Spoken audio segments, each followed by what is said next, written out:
Kita beralih ke informasi lainnya, Saudara. Seorang anak balita di Kabupaten Bekasi, Jawa Barat diduga hilang tercebur ke kali saat ditinggal ibunya ke kamar mandi.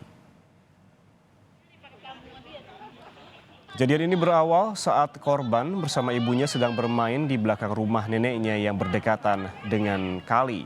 Kemudian ibu korban meninggalkan anaknya sendirian untuk ke kamar mandi. Selesai dari kamar mandi, sang ibu tidak melihat korban yang saat itu bermain. Diduga korban hilang akibat tercebur ke kali karena sandal korban ditemukan pihak keluarga berada di kali.